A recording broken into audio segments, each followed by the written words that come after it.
안녕하세요. 인간을 이해하는 교양 채널 인간특입니다.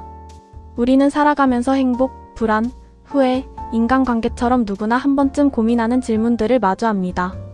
이 채널에서는 역사와 심리학, 철학을 통해 그 질문들에 대한 답을 함께 찾아보고 오늘을 살아가는 우리에게 어떤 의미가 있는지 함께 생각해 보려고 합니다. 오늘의 질문은 이것입니다. 우리는 왜 걱정을 멈추지 못할까요? 혹시 이런 경험 있으신가요? 잠들기 직전까지도 내일 해야 할 일을 생각합니다.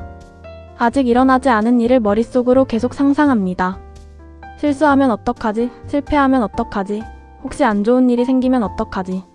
실제로는 아무 일도 일어나지 않았는데 마음은 이미 수십 번 미래를 살아갑니다.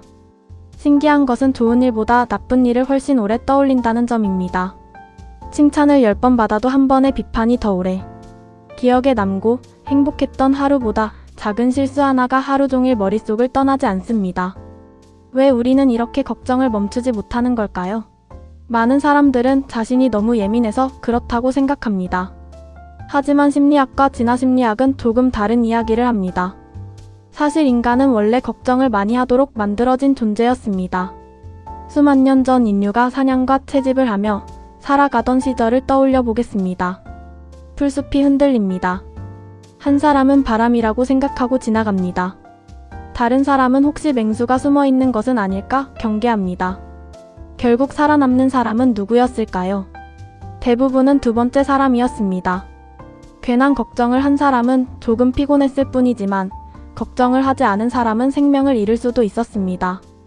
다시 말해 인간의 뇌는 행복하기 위해 진화한 것이 아니라 살아남기 위해 진화했습니다.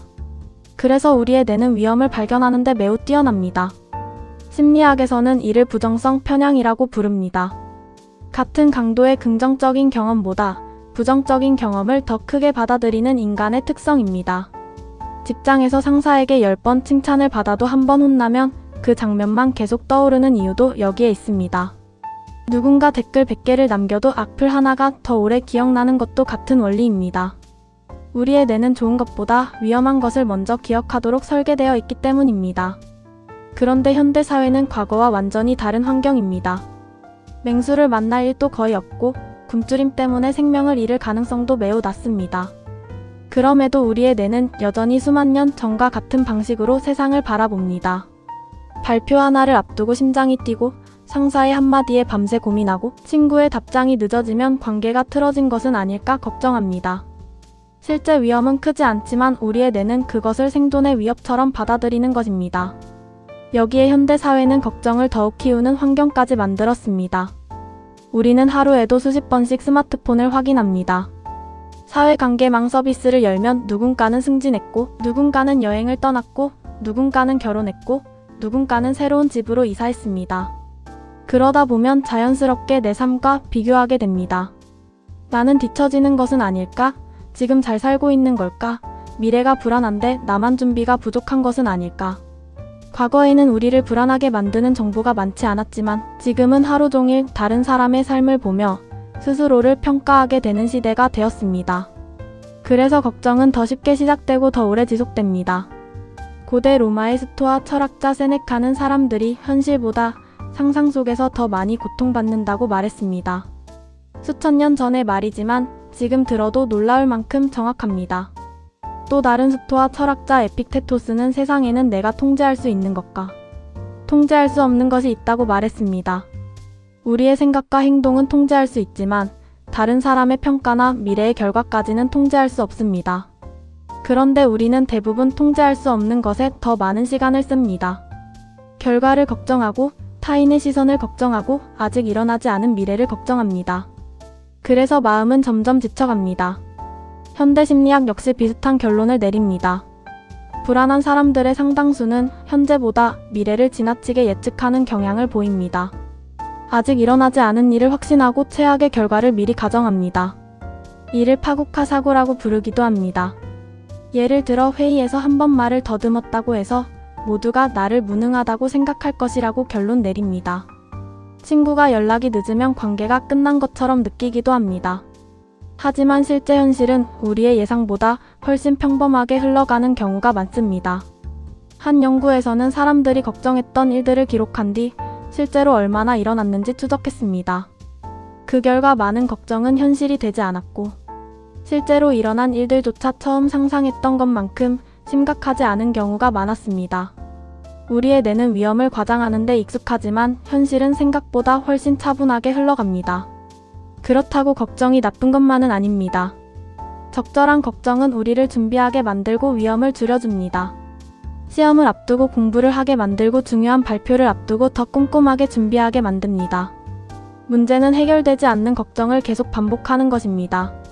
심리학에서는 이것을 반추라고 설명합니다. 같은 생각을 반복하면서도 아무런 해결책은 찾지 못하는 상태입니다. 머릿속에서는 계속 생각하지만 현실은 아무것도 변하지 않습니다. 오히려 행동할 에너지만 줄어듭니다. 그래서 많은 심리학자들은 걱정을 줄이는 가장 좋은 방법은 생각을 더 많이 하는 것이 아니라 행동을 시작하는 것이라고 말합니다. 실제로 아주 작은 행동 하나만으로도 불안은 크게 줄어듭니다. 발표가 걱정된다면 자료를 조금 더 준비해보는 것입니다. 건강이 걱정된다면 오늘 30분 정도 산책을 해보는 것입니다. 돈이 걱정된다면 가계부를 한번 정리해보는 것입니다. 행동은 현실을 바꾸고 현실이 바뀌면 걱정도 함께 줄어듭니다. 반대로 아무 행동도 하지 않으면 걱정은 계속 상상 속에서 커집니다. 여기서 한 가지 질문을 스스로에게 던져보면 좋겠습니다. 지금 내가 걱정하는 것은 실제로 해결할 수 있는 문제일까요? 아니면 머릿속에서만 반복되고 있는 상상일까요? 해결할 수 있는 문제라면 지금 가장 작은 행동 하나를 시작하면 됩니다. 해결할 수 없는 문제라면 계속 걱정한다고 해서 결과가 달라지지는 않습니다. 걱정은 미래를 통제하려는 마음에서 시작되지만 우리가 실제로 바꿀 수 있는 것은 언제나 지금 이 순간뿐입니다. 우리는 흔히 걱정이 많으면 약한 사람이라고 생각합니다. 하지만 꼭 그렇지는 않습니다. 오히려 걱정은 인간이 오랜 시간 살아남기 위해 선택해온 생존 전략이었습니다. 중요한 것은 걱정이 생기지 않는 사람이 되는 것이 아니라 걱정에 휘둘리지 않는 사람이 되는 것입니다. 미래를 준비하는 것은 필요하지만 미래 속에서 살아서는 안 됩니다. 우리가 살아갈 수 있는 시간은 언제나 지금뿐이기 때문입니다. 혹시 지금도 마음속에 큰 걱정 하나를 안고 계신다면 오늘은 그 걱정을 없애려고 애쓰기보다 아주 작은 행동 하나를 시작해 보시길 바랍니다. 전화 한 통을 하는 것, 책 한 페이지를 읽는 것, 산책을 나가는 것처럼 사소한 행동이면 충분합니다. 행동은 현실을 바꾸고 현실은 불안을 줄여줍니다. 걱정은 미래를 상상하게 만들지만 행동은 현재를 살아가게 만듭니다. 결국 우리의 인생을 바꾸는 것은 수천 번의 걱정이 아니라 한 번의 행동일지도 모릅니다. 오늘 하루도 수많은 걱정이 떠오를 것입니다. 그때마다 한 번만 스스로에게 물어보셨으면 합니다. 이 걱정은 지금 행동으로 바꿀 수 있는 문제인가? 아니면 아직 오지 않은 미래를 미리 살아가고 있는 것인가? 생각보다 우리의 삶은 걱정보다 행동에 의해 더 많이 바뀝니다. 그리고 삶을 바꾸는 첫걸음은 거창한 결심이 아니라 지금 당장 할 수 있는 가장 작은 행동 하나에서 시작됩니다. 오늘 영상이 여러분의 마음을 조금이라도 가볍게 만들었다면 다음 이야기에서도 함께 인간을 이해하는 시간을 가져보겠습니다. 감사합니다. 좋아요, 구독, 댓글은 큰 힘이 됩니다.